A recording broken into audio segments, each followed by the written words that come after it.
Lisa saying, "What do you guys think the motive will be? I've gotten more interested in that lately than who could be the killers." Ooh, that's a great question. Ooh, what do you think, Jake?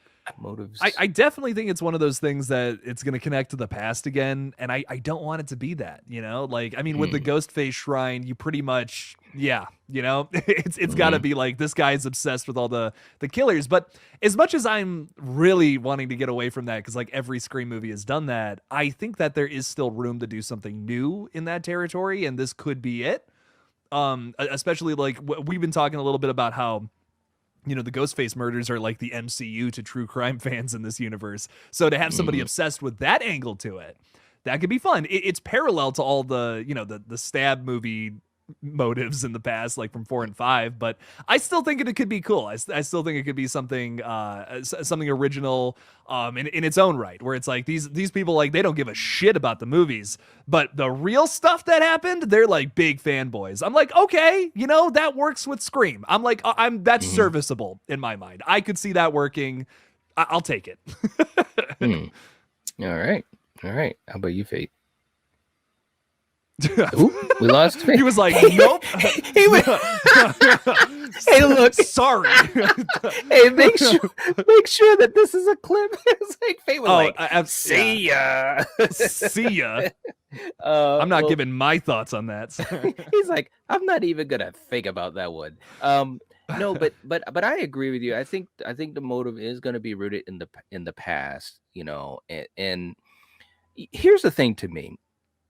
We're 6 movies in, and we are still connected to the past. And I know we've talked about that, and we know a lot of fans have talked about moving away from the past. And we've had some fans and some very good friends of ours say, no, we have to have connections to the past and so forth.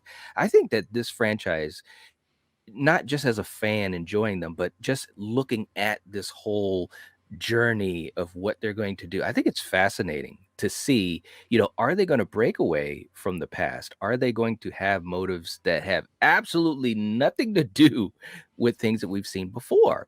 Um, but if I was to say, Lisa, I think it's going to be rooted in the past. I think it's going to have, some angles of revenge, as well Yeah. for the motive.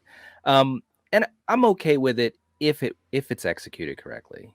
I'm okay with it if it's executed correctly, because I think that ultimately, I'm very very hyped for 6, but I'm very curious how it ends and what the possibilities will be for 7. You Yeah. know, Yeah. that's where I'm at with it. And like the last thing I'll say about it, and then I swear I'm done. Like, to me, I feel like it would be way easier to write a new motive that has nothing to connect to other movies. And it would also be the most unexpected thing you could do at this point. It's not only Right. easy, it's probably the best case scenario for shocking your audience. So I'm Mm-hmm. like, more than anything, I'm just shocked that we're about to be 5 sequels in, and most likely the motive in this one is going to be something that connects to the past. Like the fact that we've done that Yep. in every single sequel, one way or the other. It's like super surprising to me. It's so surprising we haven't had one movie that's just like something else. You know what I mean? Yeah. Something that doesn't connect Yeah. to Yeah. Sidney Prescott or to the Stab movies, or you know what Yeah. I mean? It's like, it's We didn't shocking to have me. it. We didn't have a Tokyo Drift. I mean, come on, guys. Let's do Yeah, this thing. It worked out for them. right. No, just I'm just joking. All right, you know what, Fate. you got me there. I can't argue with that. That's a great point, but still, Imagine Scream 8 Tokyo Drift, Tokyo Drift, Dream Drift. Australia Drift. Australia Drift. uh, Fate, do It you? takes place in Sydney too, bro. That'd be great. That would be That's so perfect. funny. That would be Sydney so on the and, nose, but so funny. Oh Sydney my and god, that Sydney. was good, bro. Uh, But Fate, yeah, did motives. you? Yeah. Yeah, yeah, no. I I think the motive's going to connect to the past too. I mean, that's just kind of Mhm. what it seems like. And like Jake said, that's what it's been every single time. So it's like, Mhm. well, are they really going to change that now? I would like to Right. just have a motive. I don't even mind if there is no real motive. I say it all the time. Like, you can't explain crazy. Like, and if Right. you look at like most of, like, that's one of the things that I loved about Mickey so much. Like his motive was insanity, literally. Like even Mrs. Loomis That's right. points it out. Like she's like, Yep. "Can you believe? Did you hear that shit? Like, he's psychotic. Like, he's crazy, right?" But I love that. Like, because every motive is just insanity. Yeah, it could. Does it really make like Mrs. Loomis' motive just like good old fashioned revenge? Like, yeah, but it's like to an extremity, right? Like you're murdering people over it. You're just crazy, right? So I would be okay if they just like, wire, like I mentioned this in the stream that me and Jake did, like one of my favorite lines ever in horror is from The Strangers when he's like, why are you doing this? And it's like, because you're home. Like that's terrifying. Like that is chilling. terrifying. Yeah, like there's no rhyme, reason, logic. Like it's just, they're just crazy. But that's reality, right? Yeah. Like it's just like serial killers in real life. Usually just crazy. Like, yeah, they might have their own like reason, but it's insanity. It's stupid. There's not a real motive. I mean, even like Billy and Stu said that in Scream, right? Motives are coincidental, right? Like it's irrelevant. Like it doesn't matter, right? Like, but here, if you really need a motive, and like you saw that Billy had his motive, his reasoning, but like Stu, like his reaction was like, oh, like I didn't even know that. Like I thought we were just killing. Like, because that was Stu's reason. Stu was just like, hey, I'm here to kill with Billy, with my buddy. Me and my buddy. Peer pressure. Yeah, peer pressure. Like he didn't have a real motive. Like his was just, he was just crazy. He just wanted to kill people. Like, so I'm okay with that. Like, let's just get back to just like, hey, like, why are you doing this? And it's like, why not? Like, totally do agree. I have to have a reason for this? No, I just wanted to kill you. Yep. Absolutely. And real quick, as we start to wind down, because Jake has a live stream coming up pretty shortly after this. Talking Star Wars is coming in with a $5 super chat. Thank you so much. We really appreciate it. Very, very kind of you. Saying, who do we think Ghostface is? I want to say Henry Czerny, and maybe a fake death, sort of like what Roman did, faked his death, and then surprise. Yeah, I mean, we talked about this a little bit earlier. I definitely think Czerny, put it this way, if Czerny isn't, the mastermind or part of the machine, so to speak, I will think that's possibly a pretty big missed opportunity. I think Henry Czerny is definitely in my sights. We've talked about Josh, and I agree with that. Tara's got some weird moments too, but I think that's kind of on purpose. So that's kind of where I'm going. What about you, Jake? Dude, if they make Tara, I'm sorry, but if they make Tara Ghostface, I don't even know. Like, I don't walk off the theater. Yeah, that's insane to me. I mean, I don't know. Okay, but anyways, Henry Czerny, I could see a fake out death in this movie happening for him. I think that actually would be kind of fun. The thing about that though is you'd have to do that.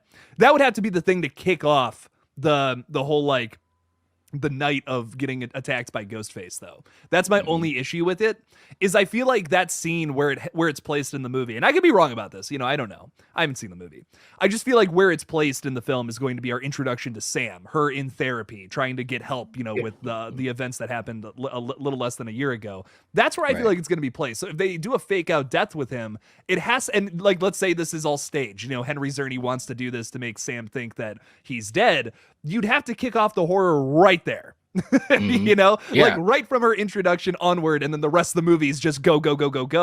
I don't see it playing out like that. I think opening kill, we have like 10, 15 minutes of exposition with all of our characters, and then it gets started, and then it doesn't stop. That's how I am envisioning it. I feel like that's the best way to do, like kind of like how Ready or Not flows a little bit. You know how that movie, like, it's got like 15, 20 minutes with your characters establishing everything, and then it's go time after the game starts. That's how I feel like this movie's gonna flow, like a very similar situation. So I don't think that's going to happen personally, but I think it would be cool. Give me a fake out death. Let's see it. Right. What about you, Fate? Yeah, one thing that we haven't talked about, which I think would be interesting, like, what if it's both Henry Czerny and Dermot Mulroney? Like, what if the detective and the therapist are in on it, right? With the candlestick in the closet. right? Ghostface uses candles in this movie. We don't need knives anymore. Right. No, but seriously, I mean, like you could, like, it would make sense. You have like like, who's going to, like, you want to talk about having like credibility and like alibi, like what better than like the therapist that is to Sam and the detective that's investigating the murders coming together and going like, yeah, Sam just snapped. You know, I was doing therapy sessions with her. She was crazy. Like she just and the detective, like, yeah, here's all the evidence. Da da da da. I mean, obviously we know that it's a movie. They're not going to get away with it, but like that could be the reason. You know, where like maybe Sam is like, you know, like, oh, like why are you doing this? And it's like, well, you know, like here's the reason, here's the motive, here's why, and you know, I like you're screwed. Like, you know, like, oh, you'll never get away with it. I'll never get away with it. I'm the detective of this city that's investigating this, and my partner is your therapist that has all the notes, all of you talking about having these delusions, you talking about how you know you have this darkness inside you, and it's followed you to New York, and all of a sudden all these people start dying. Like, I mean, you could have like a great inherent establishment. Like, I think that would be pretty cool. Like, you could have the therapist and the detective in it, and then maybe like Josh Segura as the muscle. You know? Yeah. There you go. There you go. That would be a pretty Boom, cool. mic drop. Yeah, That's the I story. like that. I like that. I like that as well, man. Very, very cool.